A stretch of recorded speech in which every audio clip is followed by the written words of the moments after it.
So one of the things I always tell people, ata leo, kere wakikuja wakuambie, Judy, we need 100,000 from you. Yeah. Ask them what's your basis. Yeah. With confidence or not basis. Amwezi kuja tumoniambia mnanidai na basis gani. Yes. You know, a lot of people get so scared. At kere inakuja, hey, wewe chukua tu chenye unataka, mimi sitaki ni affect. But you see why? You know, but why? Hi guys, how are you doing today? I am doing fantastic. Welcome back for another amazing conversation. This one is an amazing conversation. It's a conversation that we love, but sometimes hate. If I was to speak for myself. Yeah, but I thought it is actually that time of the year where we come together, where we are expected by our government to do something. And this something is filing our taxes. So today's conversation, we are going to talk about taxes. I have an expert here with us today. Nikamwambia mimi, on behalf of myself and my audience, please come talk to us. But for this conversation, we want her to talk to us. It's as if anaongelesha watoto wa primary school. Aki ndio tuelewe hii maneno ya taxes ni nini exactly. Eunice, karibu sana. Thank you so much, Judy. Thank you for creating time to be with us today. Yeah. I'm actually looking forward. I am very excited for this conversation because I have been a taxpayer for quite a few years now. But Aki, I rely 100% on my accountant because mimi nasikianga taxes, nasikia gai, sielewi. Like every time I try to even understand a bit of it, nasikia tu jargon, nasikia tu vitu. I'm like, hey.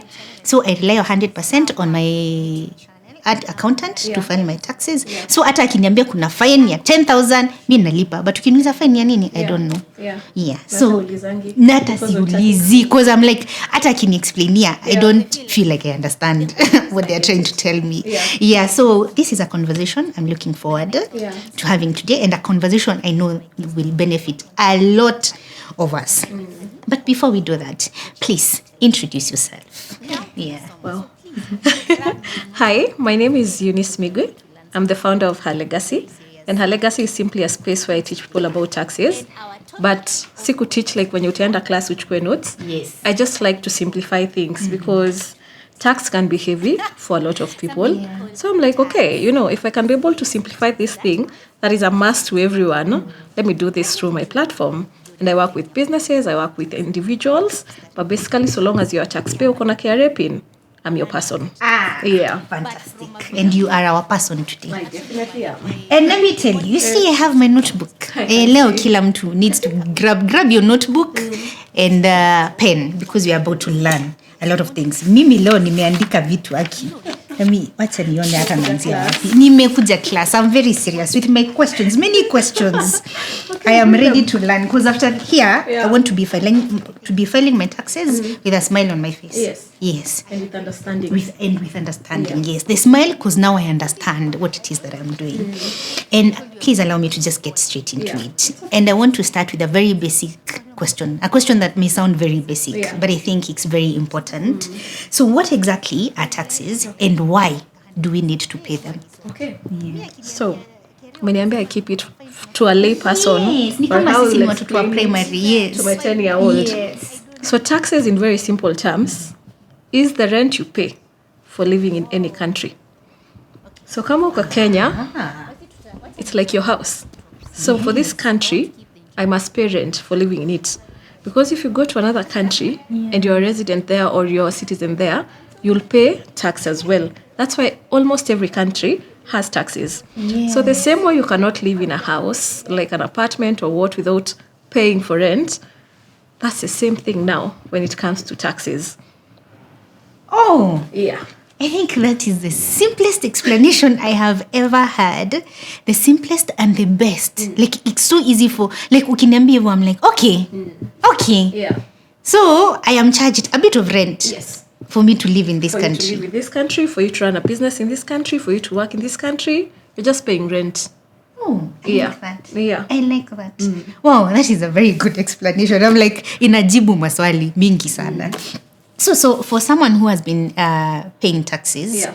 like me, for a long time, Yeah. but still doesn't seem to understand the system, Yeah. what are like some basic things I need to understand about taxes? Yeah. So one of the things you would need to understand is there are different categories of tax. There are different elements of tax. Again, let me use the rent analogy. Yes. If you go to this estate, the rent is higher. If you go Yes. here, the rent is lower. Yeah. You know, so even you, depending on what you're doing, the tax is not rent, varies. Yes. So if you're an individual who's in employment, you pay your rent, let's call it rent in this case scenario tax, through pay. If you run a business, you pay your version of rent as well, which is income tax. And then now along the way, there are some additional things that come with everything that you do. So if you're running a business, utapata yours is not just the individual income tax like a pay person. You'll find you might have things like VAT. You might have things like pay because you're employees. But in all this, they are not new things. They're just all connected, because if I'm a company today and I have employees, I'll pay them, I'll deduct their tax. That employee is the individual now who remits the income tax. So when it's all said and done, it's all connected. So you just need to know as an individual, how do I get taxed? Either earning from your job umeandikwa. Unaweza kuwa, let's say, content creators. Yes. You get paid via contract, so mnadidactiwa withholding tax. Inaweza kuwa you have rent, you know. So even when you have rent, as much as ni nyumba yako umejenga, you still have a duty of tax to pay. So there are all these different things that, depending on the level that you're at and what you're doing, you will pay tax or you'll have to file taxes. So the thing that I see most people have an issue with, nati watu wanafilingi ni kama, hii ni pesa yangu, kwa napatia gava, you know. But you see, you have to understand that tax is a duty for you to pay. It's your responsibility, you know. So you cannot... Government and, oh God, people don't come at me. It's not about the government, but government is not a money-making body. Government is what runs our country. Whether things are running perfectly or not, it has to run one way or another. And how it runs, KRA has to collect revenue. So why people need to pay taxes is because these taxes are what gets us the things that we need. You see, today very few people are paying taxes in actual sense. I like that you're saying you're paying taxes. But in actual sense, wale watu wanalipa tax ni wale kidogo. So I always give this example.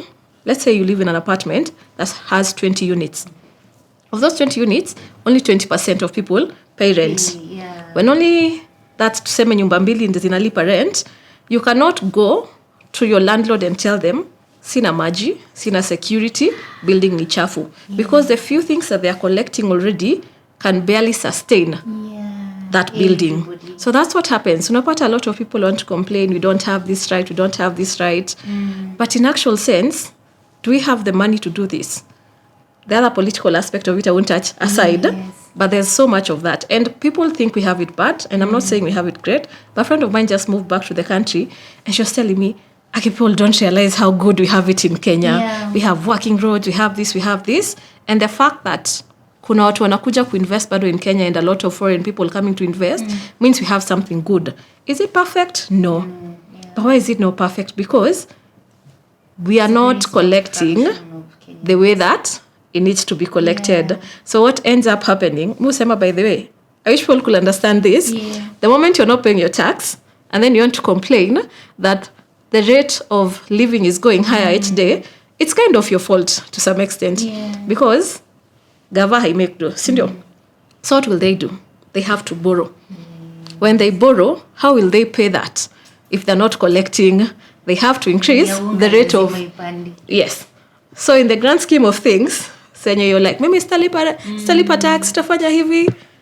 Wewe tu ndio bado utakuja deal na consequences zake.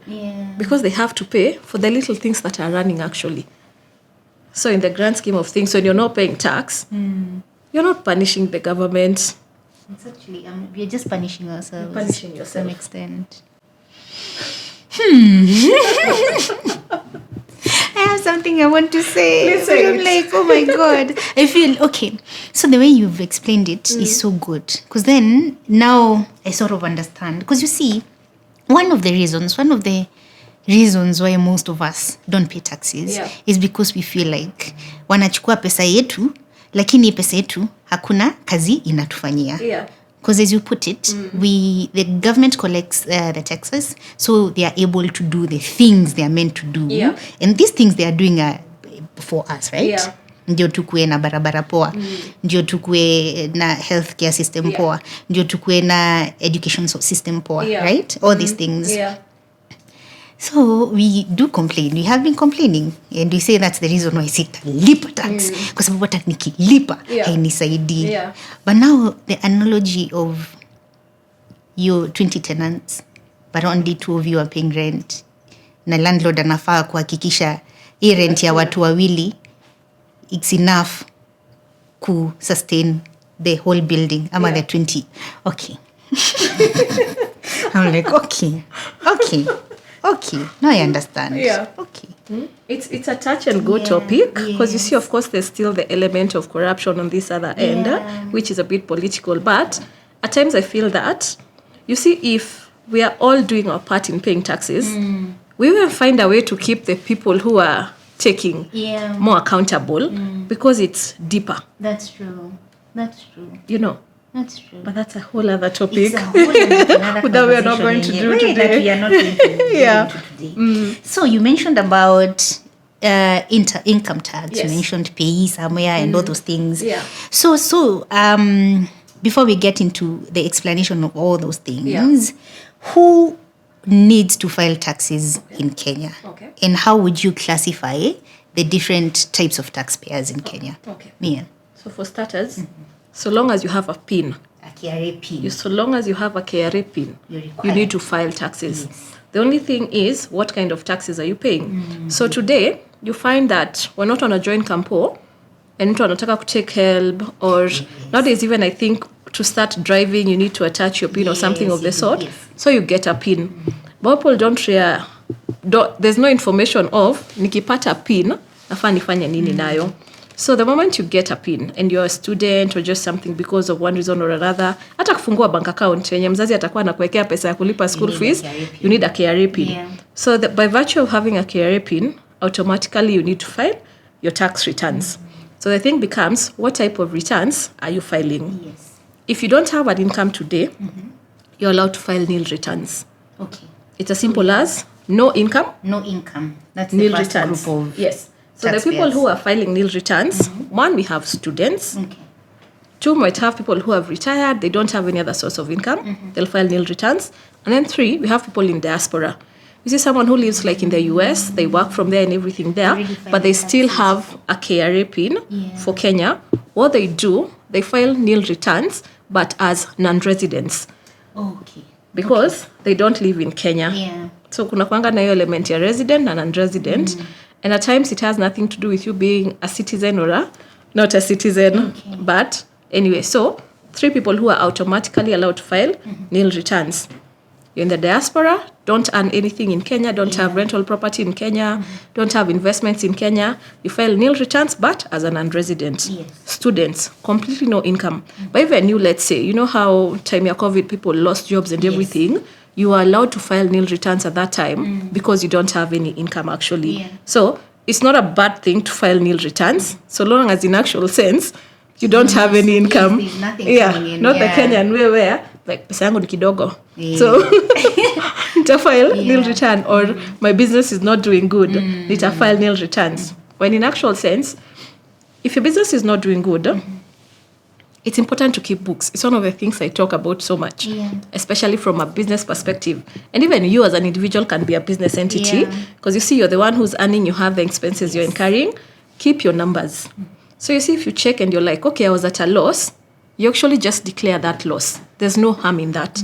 You know, so it's not that you have to pay taxes if you're at a loss.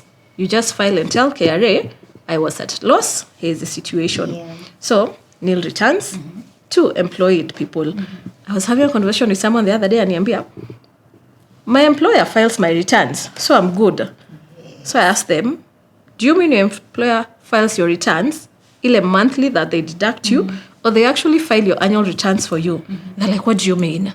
It's like, employer kisha deduct yake, wewe amjamalizana na KRA, you have to come again and say, you know what, last year I was earning from company A, they deducted this money which you already have on your end, but here is a summary of everything that I did. So the good thing with that type of tax, there's nothing to pay. If everything has been done right by your employer, at the end of the year, you're just telling them, this is my income. Okay.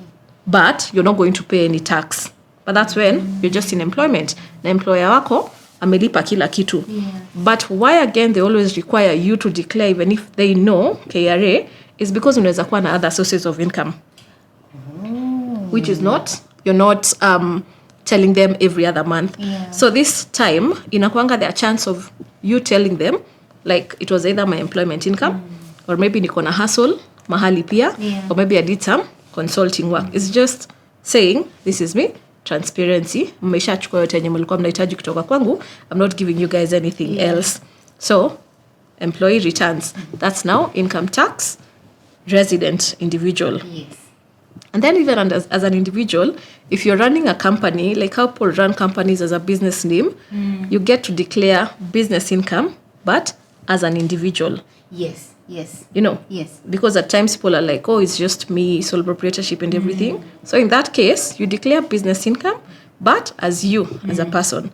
And then now the other end of it, we have income tax, but for companies. Yes. You have a limited company, you have employees, all these things. So as limited company, you can have just one obligation, which is your yenye watu wanafailingi June. But again, it's not a June affair because companies have different year ends. Kuna mtu anafaa kufile returns zake January. Kuna mtu anafaa kufile returns zake March, September, November. So it's very different. But let's go with June because that's what is common to a lot of people. Yes. But companies inaweza kuwa na different times when they have to file their returns. Individuals tu ndio inakuanga 30th June without a fail. Why would it be different for the companies? Because let's say I register my company in size tuko May. Yeah. If today I register my company in May, kuna mali when you're doing registration, it asks you to choose your year end. Maybe you're not keen on it, you just select date ya leo. Yeah. So select date ya leo, your year will run from today for the next 12 months. Yeah. So financially, it's all about the 12 month. So whether I need 12 month year, January to December or May to April, May to June, that's how it changes. Because the times it's just you are not keen and selected something and then now. So it's always very important to check when your year ends. Because sasa, if year yako ilikuwa ina end November and then unajiambia tax deadline yako ni June, utafile before June 30th upate uko na penalty sababu your year ended in May. Yes. Oh, okay. Okay. You know, so the funny things, the nitty-gritty is the little bit that people forget to focus on. So companies. So we have employees, nil filers. We have individuals with a business. Yes. We have limited companies. Okay. And then after that, kuna kuanga na these ones of monthly. So when it comes to monthly returns, there are things like rent. Today, if you have property that you rent, unakuanga na tenants every month, you're meant to register for rental income tax and be declaring that every month and paying that every month at 7.5%. That's for individuals. A company can also own property. A limited company inaweza kuwa ni hiyo. So it funds rent as well. You can have VAT. Heavy topic for a lot of people. Yes. But VAT done monthly as well. But this is for businesses that are above 5 million annually in threshold. There's turnover tax. Turnover tax, small businesses. Like people when they don't expect they'll do more than $1 million in a year, but unakuanga na threshold pia. Then after that there's pay as you earn. If you're running a company today and you have employees, you have to be registered for pay as you earn. And I always tell people you have to be very careful with pay as you earn because it is the one tax that can be backdated. If today the government KRA comes to you and like, we need your records to see kutoka lini umekuwa na employees, and then they see you've had employees since 2 years ago, but you're not registered for pay. They will backdate. They will backdate those payments. Yes, you will have to file your returns from when you had your first employees. And how people get caught, because this is very important. You know how it's time to file your annual returns. You don't keep books, but you're like, Mr. Kikulipa tax. So you say all these expenses that you have, then you say salaries and wages. They're like, hey, as an expense that you want to deduct. Yes. You're claiming salaries and wages 2 years in a row. Are you registered for pay? No. Red flag there. Hivyo ndio watu hujisema. Okay. Yeah. Okay. Yeah. All right. So we have taxes for salaried people, that is employed people. Yes. And here it's pay and income tax Yes. that you need to focus on. Yes. So as much as your employer is paying your taxes, is remitting to KRA every month. Yes. At the end of the year, lazima wewe ufile zako. Lazima wewe ufile zako na confirm actually wamelipa. Ile kitu employer amelipa ndio. This is because at times employers go through the most. Unasikia employer kulipa. Yes. So wewe unafikiria uko sawa until KRA wanakuambia tunakudai hii pesa. Yeah. So it's always good as well to confirm kama employer wako actually analipa ile pesa yenye anakukata. And because humans are humans out here, there are people who deduct the employees and keep the money in their pockets. Yeah. Okay. All right. So if you're employed, you're filing, it is pay and there's income tax. So pay is filed by the employer. So for you, the only part that you need to think about pay is how much you're getting deducted from your salary. Okay. But it's not your concern. Whether you just need to declare income tax at the end of the year. At the end of the year. Yeah. Okay. And then we have for our nil taxpayers. Yes. Those ones are for students, the older people wenye kazi ilishaisha. Yes. Ama diaspora people. Diaspora people wenye wanafaa kufile as non-residents. Yes. If they have no business in Kenya, they are not getting any money. They're not getting any money in Kenya. No income is coming to them from Kenya. Yeah. Okay. And then we have our business people. Na hapa business, kuna business kama mimi, the creatives, who we've registered the name of like tumeregister biashara, jina ya biashara, like it's a sole proprietorship. So for that one, I'm supposed to I'm filing for taxes, but under your personal my personal KRA pin. Yes. Yeah. Because your business doesn't exist aside from you. Yes. I am. You are your business. Yeah. So when you're filing your returns, there's a part where you say business income. You know, kuna mtu alikuwa aniuza juzi na mimi kama farmer, kwa hiyo sheet yenye tunatumianga Excel sheet ya KRA, it has several options. Kuna business income, kuna farming income, kuna commission, like different types of income. So they have made sure they have covered. Na wakiona hawajamaliza wanakuwekeanga hadi tab ya other. Like kama hatuja kumention section yako, tuambie hapa. Yeah. Okay. And then now we have the entrepreneurs. Yes. Hawa ni watu wenye wako na employees, nini, all those things. Yeah. So, hapa ndio kuna 16%, kuna VAT. Kuna VAT. Niyo VAT inapelekanga watu mbio. VAT upeleka watu mbio sana. But times, I see like one of the reasons why VAT upeleka watu mbio, I think it's an accounting problem. Do I think it's an accounting problem? There's this place I was buying school uniform. And then the first time I bought school uniform, they gave me a ETR, but didn't have any tax. And I saw the prices of the products. I love the next time, because watoto hupoteza vitu za shule, I had to buy new things. I noticed now they gave me an ETR that had tax included. But when I checked the price of the items, the price had not changed from last time when it didn't have tax. Now they're charging tax. So they're charging tax, but what they're doing is they're eating into their profits. Their profits, exactly. They didn't do their math the right way. Because today, if I charge a service 10,000, I'm not registered for VAT. If I register for VAT, it has to go up by 16%. I have to add that by 16%. So essentially, if Mimi was still making my profits at 10K, charging VAT shouldn't affect my profitability. True. But now you see what a lot of people end up doing. They make that 10,000 to be inclusive of the VAT. So what that will do, it will eat back into their profits. Yes, because now it's your 10,000 minus the 16%. Yeah. So it becomes, it's an accounting problem. You didn't do your prices right because VAT shouldn't affect your business. Yes. Because it's actually money that is being paid by the person who's paying you for the service or the product. It's the customers. Yes, and the customer has already paid. The customer has already paid. So it's just you who's supposed to remit the same. Yeah. Okay. Oh. So accounting problem, pricing problem. So for entrepreneurs, we have the 16% VAT. Then they have payee, you're near employer peer. And then what else? Income tax. The annual income tax. Yeah.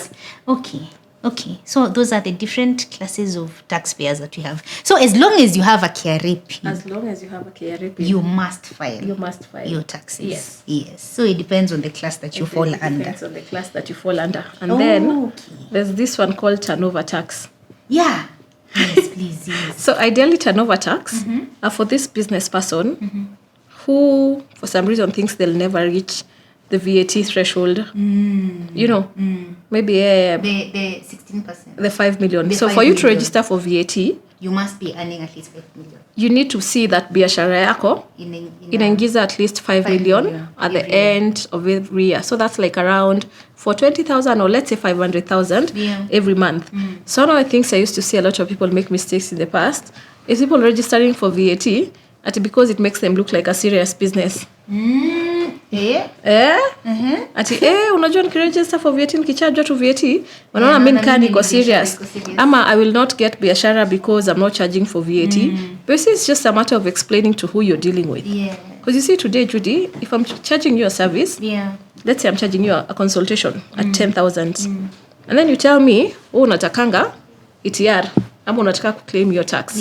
So I explain to you, it's very simple, Judy. I can charge you 10,000 and I don't have VAT. And it's okay. Because for you to get VAT from me, I'm charging you extra. Exactly. So is there a point really for you to pay 11,600 so that you claim the 1,600 instead of just paying 10K? Same difference. Yes. At the end of it all, my service is the same, whether I charge you 10K or 11,600. And you see, if I get to the point where I'm at the VAT threshold, I'll register for it and I'll tell you, Judy, my rates have gone high because of this. So like to akisema wana biashara, they're afraid to charge VAT the right way, because watu watatoroka because your prices have gone high. And I always ask someone a simple question. Today ukienda super, upate ile mafuta unanunuanga imepanda bei, unaachananga nayo? How many times do we find prices has gone high in things and we still consume them? Every day. Fuel. Every single day. Mkate ilipanda bei. Mkate siku hizi ni 130 na ilikuanga 60 bob kitambo. Avocado. Kuna siku avocado ni 10 bob 20, siku nyingine avocado ni 80 na bado unanunua. So in actual sense, when you set up like your business the right way, pricing should not be a problem because it's a very small section of it. And I feel that the moment people start setting up their business the right way and stop thinking about pricing as why a customer will come to them, it will even improve the business environment for most of us. Because you start competing on things like the quality of your service, the quality of your product. But haiwezi kuwa nani na wewe mnaleta product the same, but watu wanamnunulia because prices zake ziko lower. You're still ruining the business environment for yourselves. It's true. That's very true. I told you I would enjoy this conversation. I'm really enjoying it. So, my next question is, in my case, I am self-employed. Yes. And say, for example, I also have a car side hustle that I'm running. What taxes should I be aware of? Okay.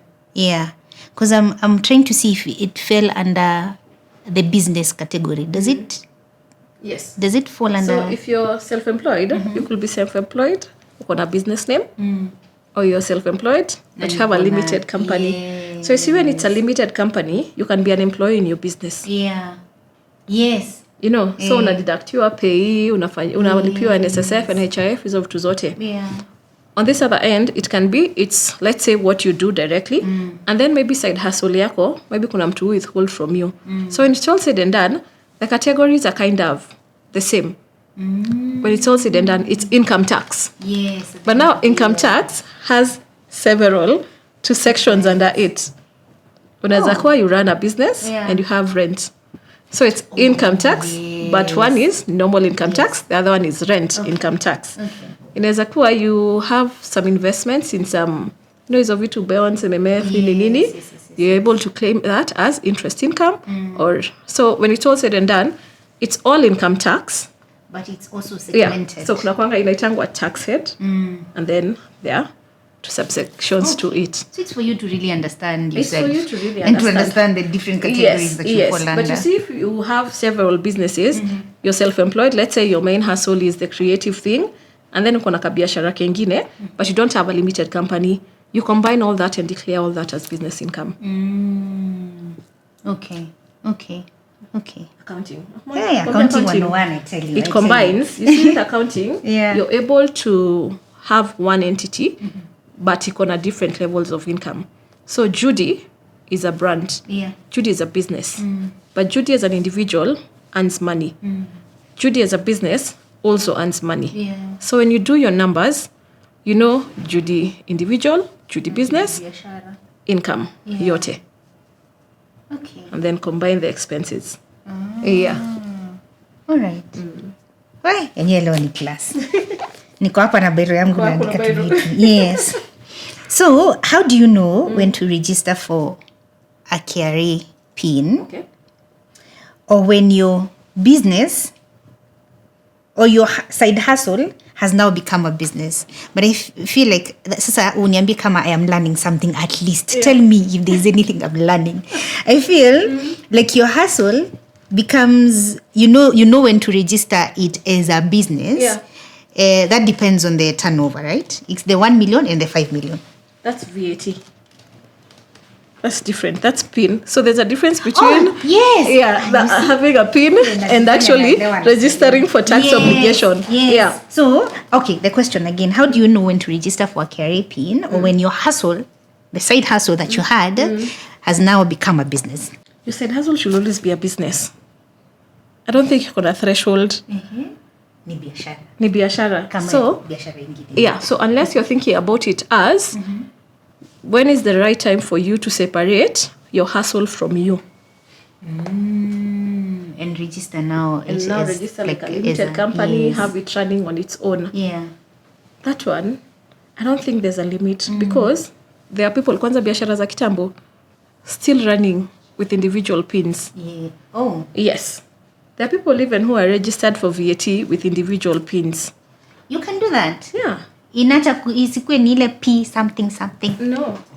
In fact, you can get a VAT receipt and the pin is A something. Really? Yeah. So what used to happen in the past, apparently, you couldn't register a limited company as an individual. So most people chose to go with the business name. Yeah. And then now everything runs under your personal pin. Yeah. Because sasa unajua unajiambia unataka kurun biashara leo and you can't find a second person to run your business with. So that's how most people used to run companies. Even in a grow, wako registered for VAT, the 5 million, the 10 million, but the pin is an A pin. Because of that limitation. Yeah. But today, you can be a limited company as one person. So you can be a sole proprietor, For your but you're a limited company. So Yes. like I have a limited company, but it's just me. I'm the sole Yeah. business owner. Oh, so before it Yeah. had to be two people. You had to be at least two. people. Okay. Yeah. So that used to make a lot of people box themselves. Oh, so, and that was the difference now between Yes. the A something yes, and the P something. Yeah, 'cause Okay. P pins are either for partnerships or for limited companies. Yeah. So today, if we decide we want to run a partnership business, but we don't want to register a limited company, so to register register business name, but it will be a partnership because we are two. Yeah. We have to get a pin for that Okay. because it can't run between the two of us. That's true. Yeah. Yes. But ideally, when it comes to, let's say, registering for like VAT, your income lets you know. Okay. Yes. So Yes. if it's registering for payee, do you have employees? Do you consider yourself an employee of your business? So if your business is your entire source of income, then basically you're an employee of the business. Yeah. So you can register for payee, but to be just declaring your personal taxes, like when you're employee. Yeah. If you have 2 or 3, you also need to register. So payee, you register when you have permanent employees in the business. Yeah. VAT, if you meet and supersede the 5 million 5 million threshold. mark, yeah. You mentioned turnover tax. But just so we are clear, I mean, we all understand, what's the difference between turnover tax and income tax? Okay. Yes. So, first there's the name. Turnover. On a slightly lighter tax joke. But the main difference in Akwanga, turnover tax is done monthly. Income tax, the main head, is annually. Yes. So one of the things I've had people ask me is, but turnover tax is better. It's only 3% monthly. But I'm like, it's not actually. Because someone asked me, can I just move from income tax to turnover tax? Yeah. Because you cannot be on both. So it's very simple. Yeah. Turnover tax is 3% every month. Yes. At the end of the year, that's 36%. And, okay, sorry. So when you talk about turnover tax, is it for business people? It's for business people. It can't be for me as an individual. No. Can it be for me? Yeah. Who has a business that's sole proprietorship? Yeah. You still have a business. I still have You're a business person. So it's 3%. Yeah. Business. Tunajionanga yenyewe ni kama si biashara. Imagine, I feel like most people just don't realize they're a business or they don't think themselves as a business. But that's the same way people don't think of their hustles as a business, so they end up not giving it the right attention. Yeah, because we're always calling the business, it's a side hustle. It's just a side, but something it's a business. When it's all said and done, just because you do it 3 hours a day or 4 hours a day, it's still a business, and you should give it the same treatment as that other business. Okay. But again, mindset thing. All right. So 3%? 3% every month? Every month. Times So 12, if you actually count it at the end of the year, you're doing 36%. Yes. And then it's 36% on gross sales. On gross sales. Yes. So while it might seem like 3% is easier or it's less than 30% at the end of the year, don't forget income tax, you're being taxed on profits, not sales. Oh, okay. Yes. So turnover tax, you don't get to deduct your expenses. That's true. If you made 100K today, It's you're 36%. You're paying 3% of 100K. Yes. Income tax, it will be, I made 100K. Yes. But my expenses were 1, 2, 3, 4, 5.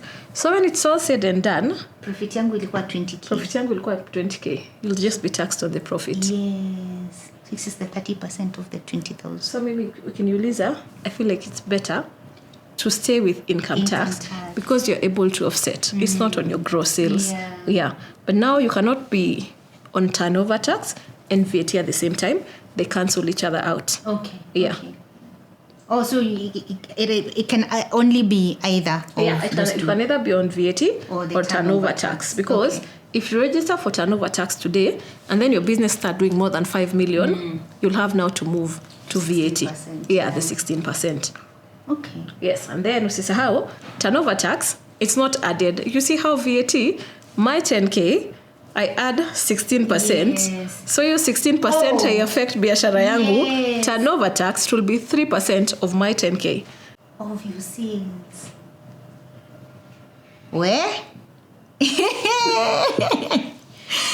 There's a lot. There's a lot that we really don't want to because people just say 3%, 16%. No, it's not that simple. Nafanya tu ile kidogo. 60% si yangu, haini affect. Yes, your customer alishalipa. So mimi kazi yangu tu ni ku. And then we sell VAT, there's times you'll sell, but ulikuwa umebuy vitu. Yes. That offset your VAT. Yeah. In the first place, we all always paying tax one way or another. You go to Java today, you pay tax. That's true. You go do shopping Fuel today, you pay is tax. You fuel tax. Yeah. So you can be able to, even if your customer paid me 11,600, could have to vitu nililipa. Naweza fanya expenses zangu Then nisema na bado ile 11,600, ile 1,600, nabaki bado na thao kama income. Okay. That's why you need an accountant and a tax consultant. So that you like. That's why we need a Eunice. That's why you need Everybody needs a Eunice. Everybody needs a Eunice. Good. I feel like you've touched a bit on this, but tutashinda tu tukirecap hizi vitu. That's why I'm here today. Yes. So what would you say are some of the common mistakes people make when they are paying taxes or when they are filing their taxes? I feel like my professionals will come at me for this. But I feel like sometimes the mistake is trusting your accountant too much. I'm just going to say it honestly. Do you know why? I don't know why people do this. Yeah. They get someone and they don't care what's happening. Imagine you always need to do your due diligence. That is me. Me Utajitetea. Me, I'm like, he's a professional, he's a guru, he understands. But now I feel like I'll do a better job. The amount of horror stories I have had. Yeah. Someone telling me, I've been paying my accountant and nilipie tax. Kiara ameniambia hajawahi lipa. Actually, there's a story I had Judy too actually about a similar situation. About a similar situation. Yes. Maybe it's a story I know as well. Yeah. I'm telling you a story. So, you get your accountant and then you're like, mimi sitaki kujua hii maneno. And because humans are humans, someone says, this one doesn't care. Anasikianga tu KRA kama amesema shika pesa. Yes. Imagine I heard of a company that coughed a lot of money at their supposed accountant. Alikuja akawambia KRA inawadai like 2 million. No, like, okay. And then because they don't want to sumbuana, they don't want a lot. Tunaogopa KRA. Walimwambia tu chukua wewe uende ulipe. Do you know there was nothing like that? He pocketed. The accountant pocketed and disappeared. Hawajaipata accountant tena. And they can never blame anybody else. Hawezi blame. Yeah. So one of the things I always tell people, hata leo, KRA wakikuja wakuambie, Judy, we need 100,000 from you. Yeah. Ask them what's your basis. Yeah. With confidence or not basis. Amwezi kuja tumoniambia mnanidai na basis gani. Yes. You know, a lot of people get so scared. At KRA inakuja, hey, wewe chukua tu chenye unataka, mimi sitaki ni affect. But you see why? You know, but why? Yeah. You see, but now again, you know, I'm so big on numbers and keeping your records. Maybe because at the heart of it, I'm an accountant. You see, if today, you keep all your records, whatever job you do, you create your invoices and you have them in a system somewhere. Yeah. And you can be able to say, between January and May, I made X amount. So if KRA, someone from KRA comes and tells you, Judy, between January and May, tunakudai 50,000. Yeah. You're able to tell them, no. From where? You know, you're able to tell them either no, that's not correct because these are my records. Yeah. Or I need you to tell me your basis. There was a while back, a family friend, alitumiwa na KRA barua. And they were like, we need, I think it was 4.6 million from you for this rental property. And it was well highlighted. Yeah. So of course they call me and I'm like, let me have a look at it. Do you know, they had her confused with another person. Na alikuwa amemwandikia barua mzuri sana hadi imestampa, you know, like very legit letter. Yeah. It wasn't even fake it anyway. They're like, you have this property here and here and here. We've seen you have tenants here and here and here. And we need you to pay this money. And it's a demand notice. Yeah. So imagine if that person didn't have a Eunice, Yes. they get into planning mode to figure out how they need. Yeah. But I went through it and I asked them, this lady has this rental property and she pays rental income every month without fail, and here are the records. Yeah. So this nini yenye mnakuja nayo assessment, what's its basis? Yeah. What's its basis? Can you give me the proper basis for it? Yeah. Your story ilisha hivyo. Hey, yeah, they say ignorance is not.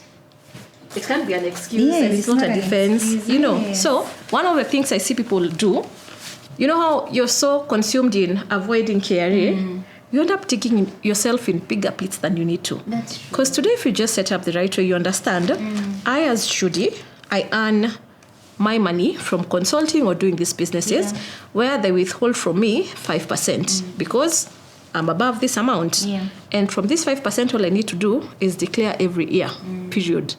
You have no thing to be worried about KRA. You do your part. Yes. You know, you get deducted, you declare. If there's some tax, you pay. Yeah. That's it. So people want to avoid taxes until it's a bigger problem. Yes. And then you see, because unajishuku, because you're like, I haven't been doing this, you're like, oh God, oh God, oh God.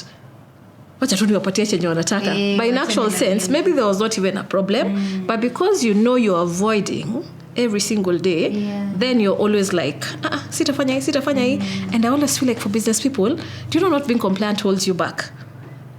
Because today you have a shop and your shop is growing and you think I need to expand. But then you're like, if I expand, nitakuwa kwa rede ya KRA. Yeah. How many people are not growing to their potential because of being afraid of KRA? That's true. true. And is it fair that makes sense? No. When you start your business, most times you're not profitable for the first year. No one will beat you for not being profitable. Yeah. You just say, I was at a loss this year. The next year, I was still at a loss. Yeah. And true to it, you have evidence of it because you've been doing your books. So even if wanataka kuambia, umekuwa loss miaka 3, you can actually show them proof. Because you're sustaining the business through one way or another. You're getting a loan here, a loan there, and you have records of all this. So you're compliant. It's the true status of your business. And when your biashara itagrow, utaanza kulipa tax because even your record will show you, this year you need to pay 10K. Yes. You'll not have a problem paying 10K because then you even you honor the progress of your business. And if you're paying 10K after 3 years, after 5 years, if you have to pay 50K, it's okay because you're already used to. Usema, wana vanya kila kitu ni mindset. Kulipa taxes pia ni mindset. Ni kweli.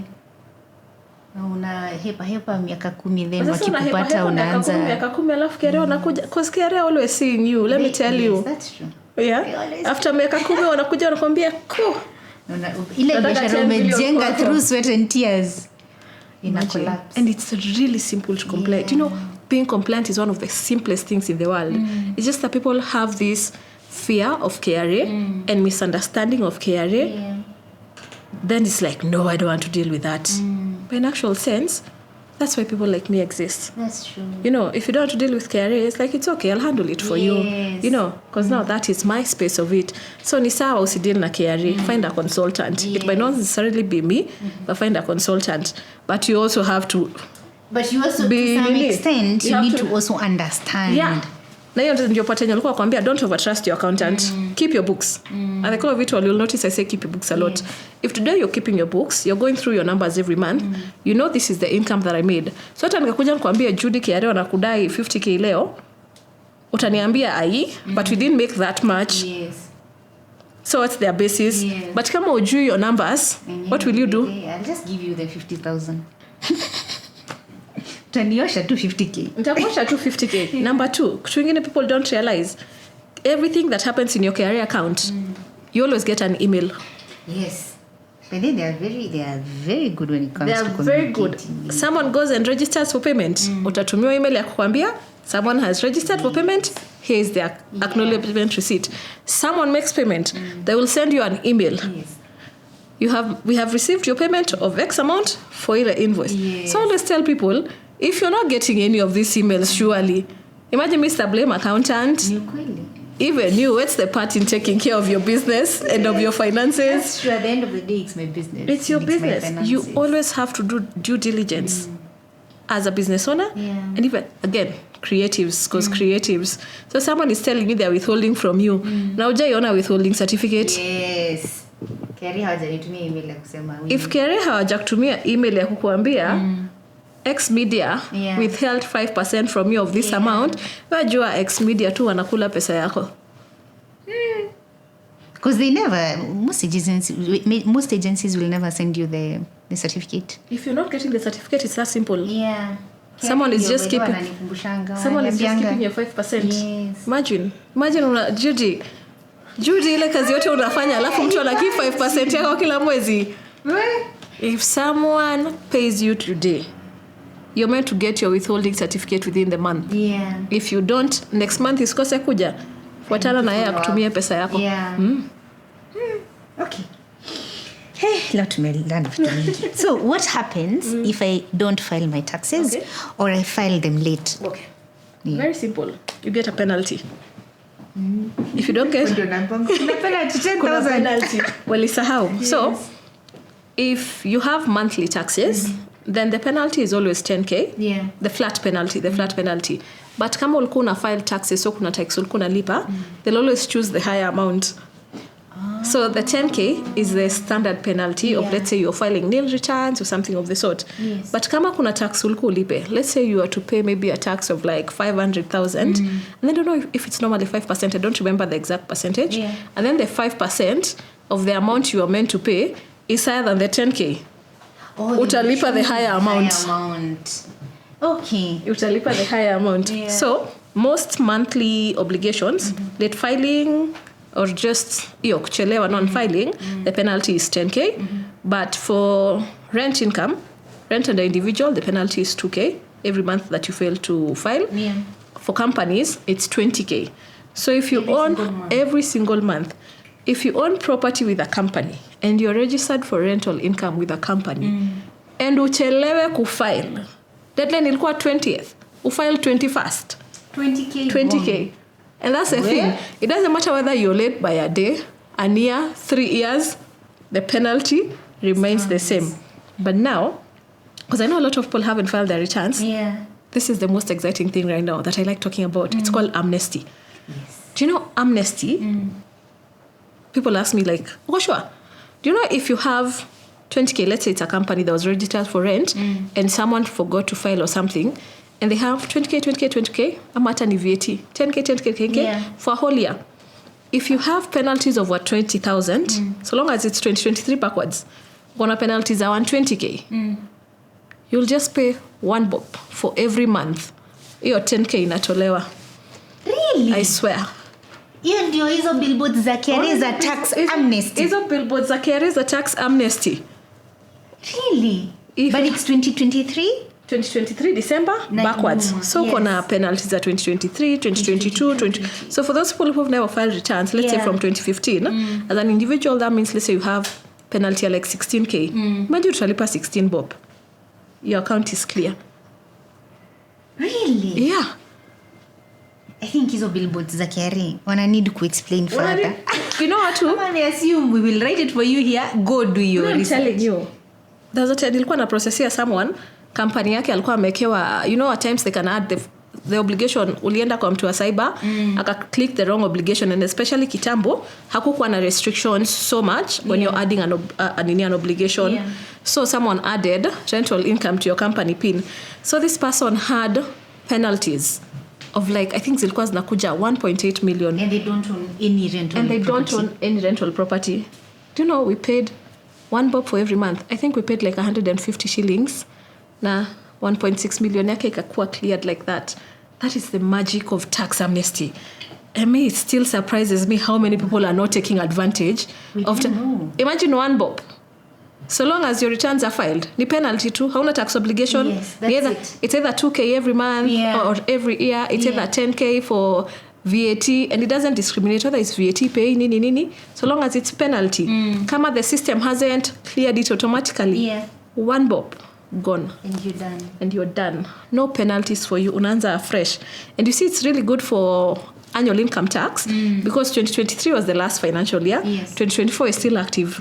So kama tu ni za kitambo, imagine you don't pay a single coin in penalties because 1 bob technically doesn't count. So now let's talk about now. Sasa tuko hapa. Sasa nimesikia hii story and I'm like, hey, I need to do something. What's the deadline? Is there like a deadline? Tax amnesty ends on June 30th. Oh, okay. Yes. But I always tell people, don't wait for June 30th, honestly. Because you see at times, June 30th will fall on a Saturday. The government doesn't work on weekends. Yes, that's true. Yeah.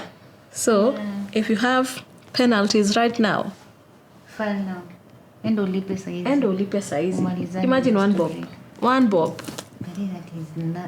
It's nothing. Like it's imagine uko na penalties za miaka 3 kufile VAT, so that's 360K. Utalipa 36 bob.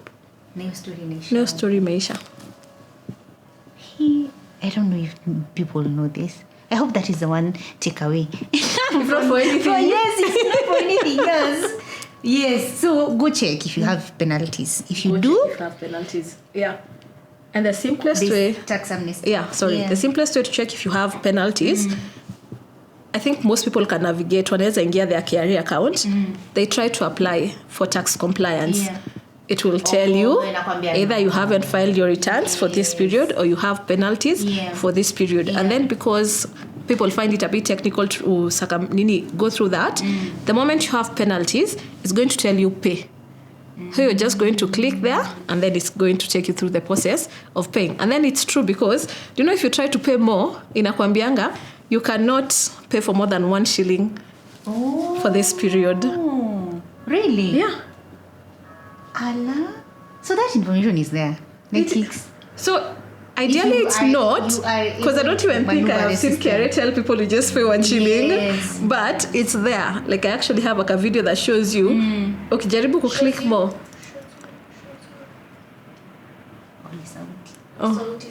Oh, yeah, that shows you if you try to add more than 1 shilling, it tells you cannot add more than 1 shilling for this payment.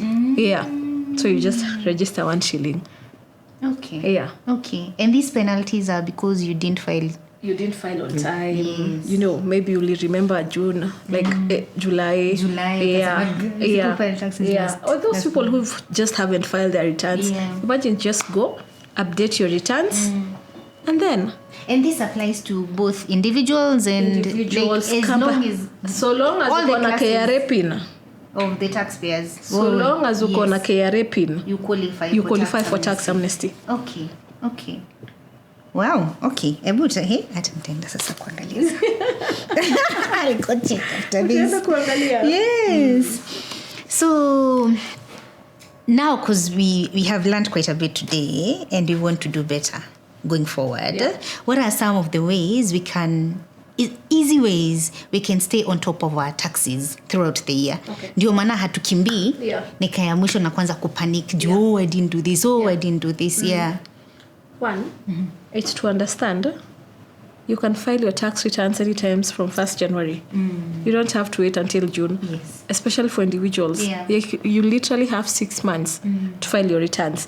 And it's better to do it early, because if you find like there's a problem, you're able to deal with it before the deadline. Individuals. As a business owner, you're able to plan yourself throughout the year. So you see, if let's say you're at a place where your business is profitable, there's something called installment tax.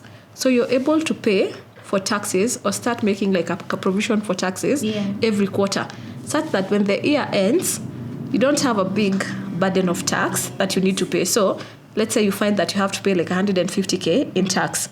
But because ulijipanga, ulikuwa unalipa every quarter, ulishalipa the first amount, the second amount, the third amount. So by the time inafika time ya tax deadline, you're only paying like 30K. You only have a very small amount to pay. So it's just a matter of planning themselves. Again, do it early. You're able to ask for the right documents, because right now if you're an employee, you need your P9. Yes, P9 form. Make sure you get your P9 early. Review the P9. And these things happen. I'm currently assisting someone who we have some issues with their P9. So you see, because alikuja mapema, we're able to have, we're able to solve the issues mapema. If you come on the 25th, tutaanza panic. System iko na shida. Maybe your employer kona, we are all everyone there. Is everybody's there. Mimi nakwambia Kenyans na last minute.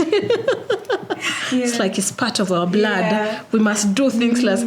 We love the pressure. And the only watu wanasemanga they work under high pressure. Kwa CV Kenyans and last minute. So you see, when you do things early, it becomes easier. You're able to consolidate all the documents that you need. As a business owner, you need your financial records, you need your data. So if you didn't have your books ready, you can be able to call, someone like Eunice, like, I need you to create books for me for last year. You see, if you're coming last minute, we might not have enough time to do that. Ama hata tuta create books na haraka, and we are not able to see how can we plan this for you in a way that you pay taxes. Timing is everything. Planning. Wasikianga tax strategies and planning. Ndio hizi vitu zenye kuambia quarterly. Ama at times, let's say, you're that business, you see how you can get, again, waniambia you can do a job and get paid after 3 months. But you still have monthly tax obligations. But maybe kuna mwezi moja, ulilipo a lot of money, so you have a lot of cash flow. So we're able to say, Judy, let's pay tax for the next 3 months today. So in the next 3 months, we are good, whether tunafanya job yenye italipo 3 months later or not. It's always just good to engage a professional so that you're able to do all this tax planning. Number 2, you're deciding to start a business today. Usianze tu kiudu though. Imagine, book a consultation with someone. I'm thinking of starting a business today. What do I need to know? What are the levels that I need to know? Nikifika hapa, I need to register for tax. Nikienda pale, I need to do this. At what particular point am I getting exposed for taxes? I did a video the other day where I was telling people, you keep filing nil return, unanunua gari kila siku. umepatiana pin ndio upatiwe logbook, umenunua shamba na tumezama kiariwa you know, yes. But you see there are all these places where you give your KRA pin that you're not thinking about. You know, that's how people end up getting audited because where you want to file nil returns for the last 10 years, nil return. The last 10 years umebadilisha gari mara 3, umejenga building, umeenda Kenya Power wamekupatia mita 100 but no nil return. So that's how people find KRA coming to them and they're like, tunakudai this much. And you're like, ilitoka wapi? But sino unanunua shamba, unanunua gari. You know, there are all these things that are connected to KRA pin. You know, every single time you give out your KRA pin, there's always a notification. In fact, if you register a company today and you're director, ukifungua iTax yako, unaenanga unaona notification ya message. Yes. And if you open that message, one of them tells you have been appointed as a director for this company because you gave your KRA pin. So everywhere you give your KRA pin for a transaction, there's a notification that is sent to KRA. Na hivyo ndio watu hushikwa. It's not even zile road trips mnaenda ati tulikuona umeenda Dubai. Ni hizo vitu zenye ufikirianga zenye unafanya. Hatuwezi jificha. In short tuseme tu. Unataka logbook leo lazima utapatiana KRA pin ndio yako hiyo process yote ya nini NTSA. By the bila the Kikuyu me. Bila KRA pin hiyo process hiyo logbook utapata. You practically can't do anything without a KRA pin right now. Yeah. Everything you need to open a bank account, you need a KRA pin. The other day I was having a conversation with this guy. He was telling me he had this tender. There was a sure bet because it's people they had worked with kitambo. And just like, you guys are good, you do this for us, you know. But as much as we're going to give you guys the tender, we still need the document because of the SOPs and processes. And one of the documents they needed was a tax compliance certificate. Did they have a TCC? Yeah. Because kuna return kufailiwa nini. They lost a job that was a sure bet. Because they didn't have a tax compliance certificate. Because of not paying your dues. Do you know right now, to get grants or funding, one of the things they ask is a TCC. You can't get a grant if you don't have a TCC. Really? Hiyo ni mtu anataka kukupatia pesa ya bure ujenge biashara. Hautaipata kama una TCC. Yeah. So everything has been attached. Someone wants to invest in your business. You need to be tax compliant because otherwise me hatutaki kusumbuana na government yenyu. I can't come invest $1 million in your business and you're not compliant. Issues. Yes. Hey, okay. Let's pay our taxes. I feel like that's at the end of the day.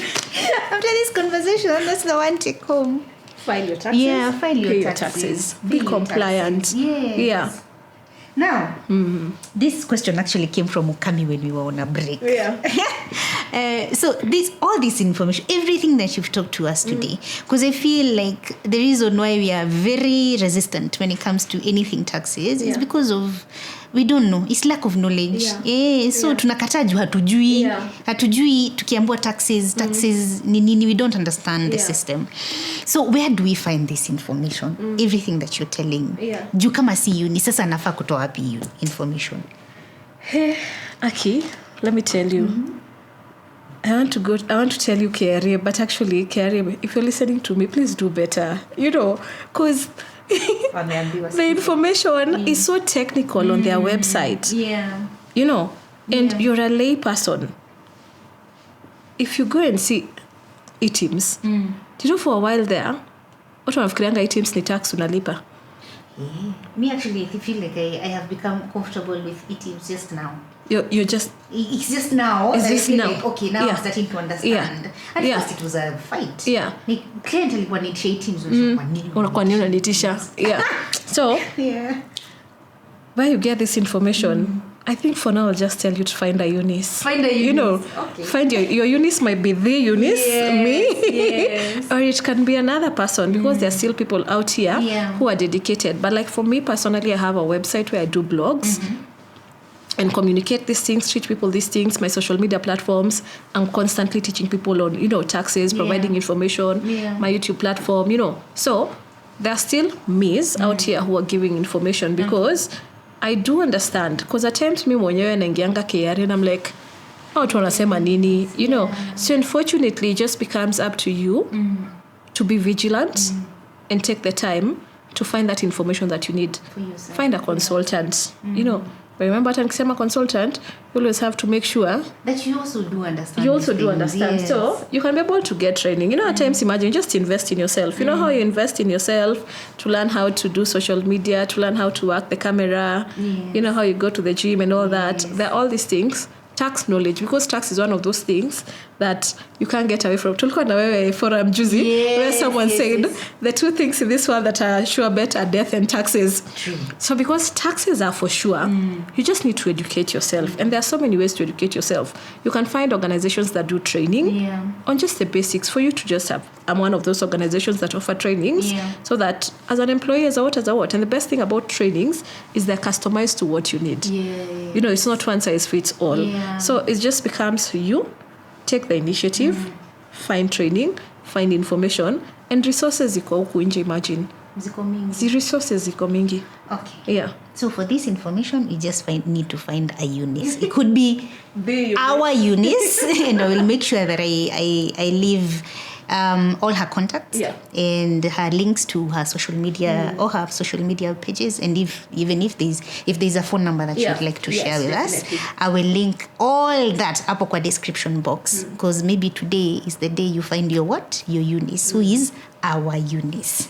So as we wrap up our conversation, my last question: what is the last thing you would want us as Kenyans to know about taxes?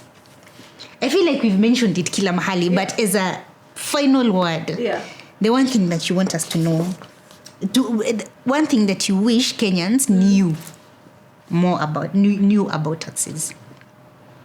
Is that taxes are not optional, honestly. That's a good one. It's that simple. In my head, I was like, I think that's what you're going to say. Taxes are not optional.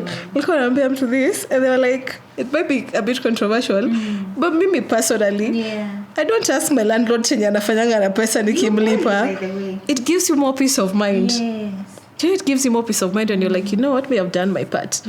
But see, the moment I've done my part, I get so much audacity when there's something not working in my apartment. Nitaenda na kifua. Sasa hizi 90% of the people waambia waende na kifua KRA. In fact, wote watatoroka because wanajua how they are not good.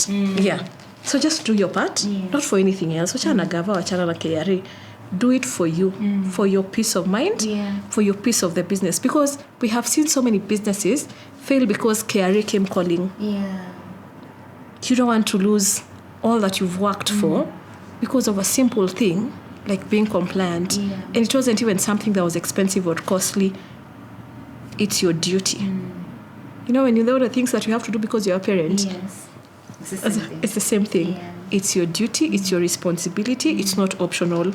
The moment you just know those three things, then you start living your life as a taxpayer with that in mind. I like that. So, it's not optional. Paying taxes is not optional. It's not optional. It's our responsibility, it's our duty. We do it not even for the government, but we need to do it for our peace of mind and for us to move forward in life. Because I'm thinking, if I want to make progress in this life, the first way to ensure that happens is I need to pay my taxes.